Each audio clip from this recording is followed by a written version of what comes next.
होतं. ज्यांनी काढले नाही त्यांनी घ्या आता. Main advantages of packaging and packing. काय होतं, प्रोटेक्शन ऑफ प्रोडक्ट होता, ब्रेकेज पासून, स्पॉइलेज पासून, लिकेज पासून, प्लस कॉम्प्रेशन ऑफ बल्क. मी कॉटनचं उदाहरण दिलेलं होतं का. After that handling of commodity. जर वेल पॅकिंग असेल तर इझी टू हँडल होतं. आपले तेलाचे जे कॅन असतात पहा, बरोबर, 5 लिटरचे वगैरे, त्याला वर हँडल असतो. म्हणजे ते 5 लिटरचं कॅन इझी तुम्ही घेऊन जाऊ शकता. म्हणजे हँडलिंग ऑफ कमॉडिटी हे इझी होतं पॅकेजिंग. किंवा खूप उदाहरणं आहेत अशी.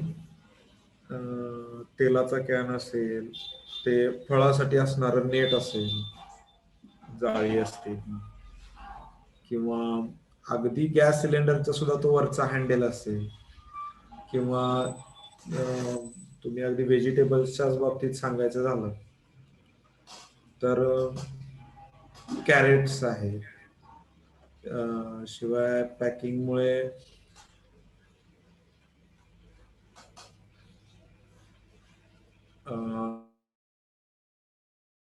सॅचेट आहेत, फ्रुटी किंवा स्लाइस. आपण ते, तो बॉक्स कागदाचाच असतो, त्याने त्याचं पॅकेजिंग पण होतं आणि प्लस तो आपल्याला लिक्विड असून सुद्धा इझी हँडल करायला येतं ते, बरोबर ना. म्हणजे लिक्विड एका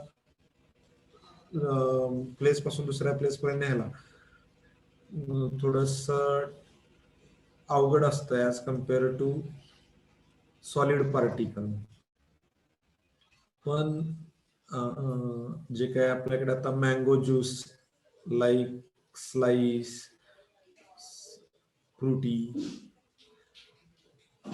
एक्सेट्रा, किंवा आता जॅम जेलीचे सुद्धा पॅकेट जे आहेत, किंवा केचप, टोमॅटो केचपचे पॅकेट, तर ते इझी होतं. म्हणजे बरोबर,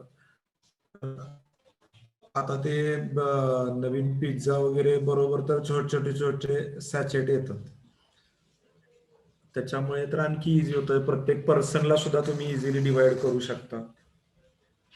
म्हणजे असं पॅकेजिंगचे अनेक फायदे आहेत, आणि स्पेशली फॉर ऍग्रिकल्चर फील्ड साठी तर जास्तच आहे. अडल्ट्रेशन होत नाही. ओके, एक्सटेंड स्टोरेज क्वालिटी हा सगळ्यात महत्वाचा फॅक्टर आहे. After that characteristics of packaging.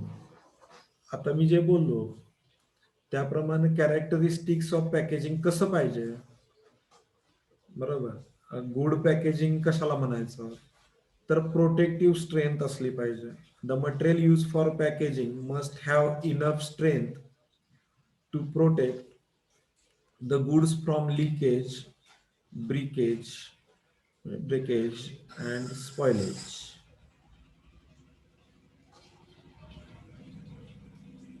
म्हणजे ते प्रोटेक्टिव्ह पाहिजे. आफ्टर दॅट सेकंड, अट्रॅक्टिव्ह पाहिजे.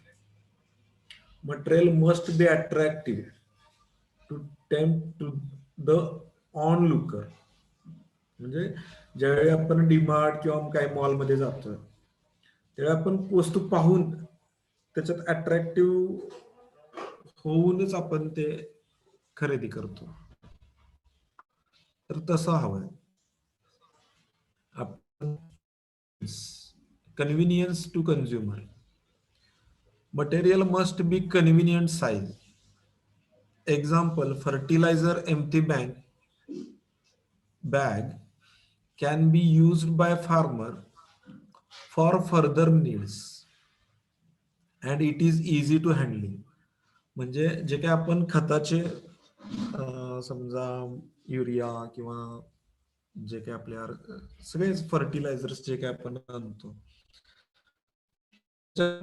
फक्त फर्टिलायझर पुरत्या उपयोगात येत नाहीत, तर त्या वापरून झाल्यानंतर सुद्धा आपल्याला कमोडिटी ट्रान्सपोर्टेशनसाठी किंवा स्टोरेज, घरामध्ये फार्म स्टोरेज करण्यासाठी सुद्धा त्या बॅग आपल्याला कन्व्हिनियन्स असतात. Okay. After that economy. It must be cheap. बरोबर आहे. जर प्रोडक्ट जो आहे त्याची जर समजा 100 रुपये किंमत आहे आणि पॅकेजिंगचीच किंमत 200 रुपये, नाही ना ते परवडणार. जर प्रोडक्टची किंमत 100 रुपये आहे तर पॅकेजिंग मे बी 2 रुपये 3 रुपये 2-3% 2 ते 3% देऊ शकतो आपण त्याला. ओके. म्हणजे चीप पाहिजे, स्वस्त पाहिजे. ओके. आफ्टर दॅट आणि सगळ्यात महत्वाचा फॅक्टर म्हणजे आता लोक फक्त पैशाने चीप पाहतात, पण ते डोमेस्टिक यूज झाल्यानंतर त्याचा, बरोबर, युजफुल फॉर डोमेस्टिक, आणि तो झाल्यानंतर इको सिस्टीमला कुठं प्रॉब्लेम नाही झाला. आता जो महापूर येतोय तो त्याचाच प्रॉब्लेम आहे की तो स्वस्तातलं प्लास्टिक घ्यायचं, मग ते लोक असंच टाकून देतात, मग त्याच्यामुळे ड्रेनेज जाम होतं आणि मग पाणी जाऊ शकत नाही, मग पुराचा फटका बसतोय. तर चीप असावं आणि प्लस इको फ्रेंडली असावं, एन्व्हायरमेंट फ्रेंडली असावं. बरोबर. After that free from chemicals. It should not provide any adverse effect. Standards after the use of the contents. म्हणजे कसं असायला हवं तर सेफ्टी स्टँडर्ड्स असायला पाहिजे त्याचे. Okay. After that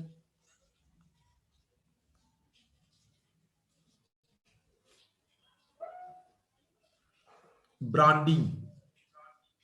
Branding is the process of creating a strong positive perception of your company and its product in your customers mind. म्हणजे creating a strong positive perception of your company as well as your product and its products in your customers mind. म्हणजे तुमच्या कस्टमरच्या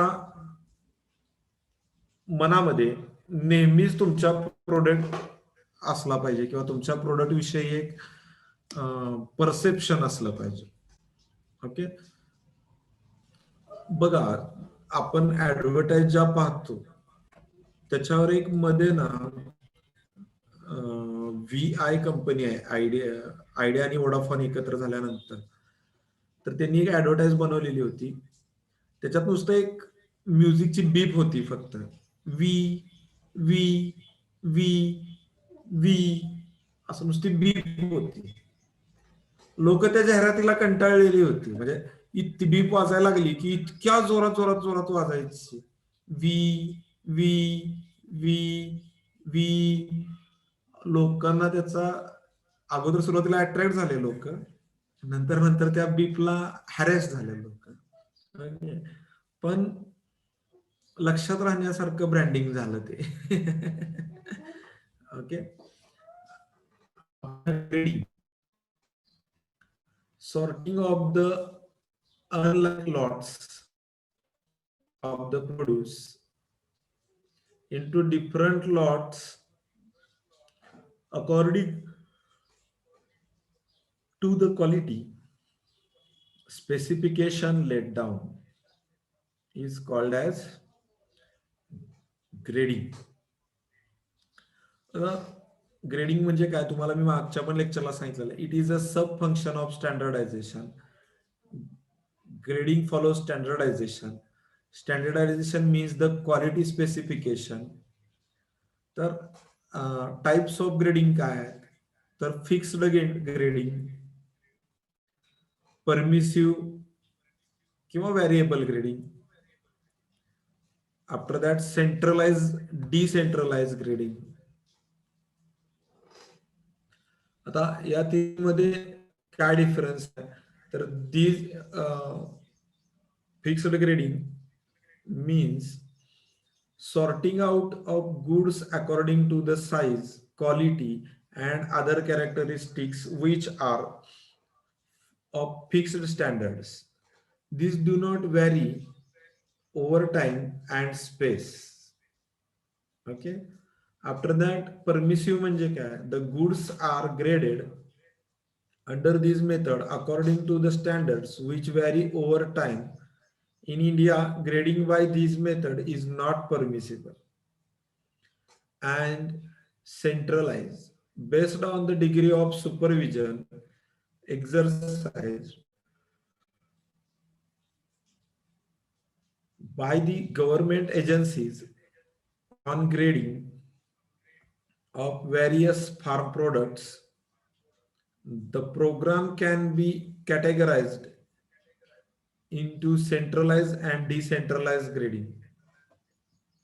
Criteria for good standards, consideration of users' opinion, objectives measurement, uniform terminology, consumers oriented, reasonable cost, higher price,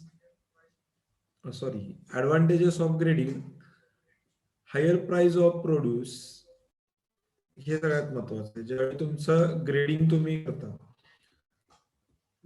प्रोडक्टचं, त्यावेळी तुम्हाला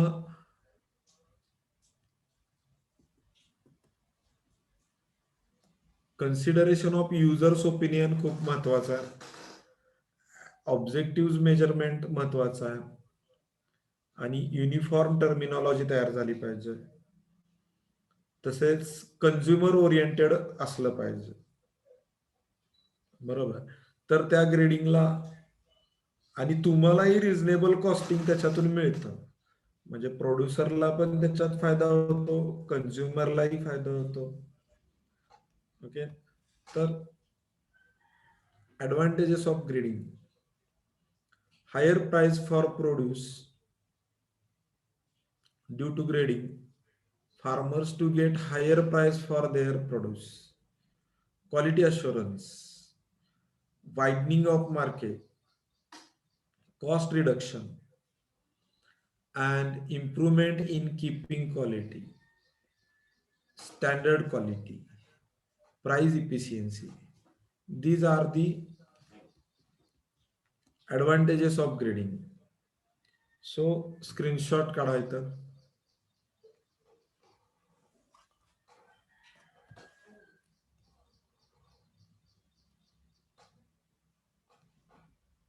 Producer difficulties in grading.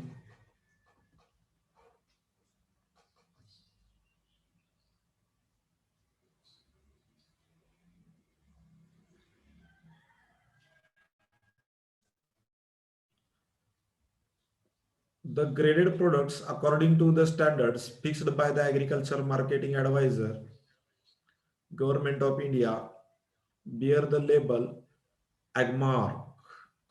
AGMAR is the abbreviation of agriculture marketing. This label indicates that the purity and the quality of the agriculture marketing product.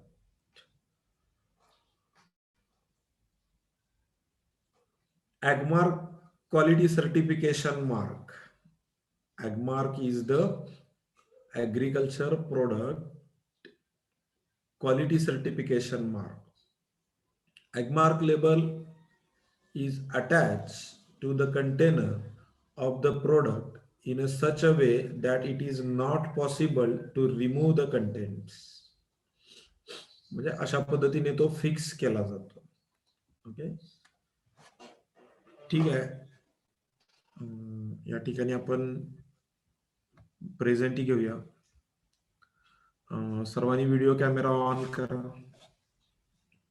Videos on करा.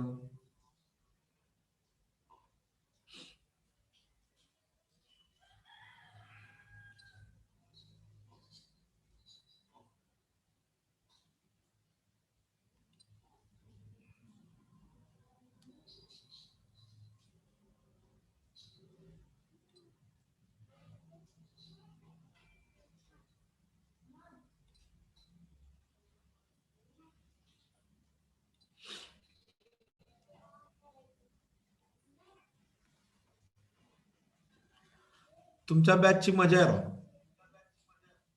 तुम्ही ऍग्रिकल्चरला आलात पहिला महापूर घेऊन. हम्म? पुन्हा टोळधाड, पुन्हा कोरोनाची पहिली लाट, पुन्हा कोरोनाची दुसरी लाट, आता महापुराची दुसरी लाट. जबरदस्त बॅच आहे तुमची राव. तुमची एंट्रीच जोरदार झाली. एज्युकेशन तर जबरदस्तच होणार आहे तुमचं. काही जणांचं नशीबच आहे, डिग्री इझी मिळणार आहे त्यांना.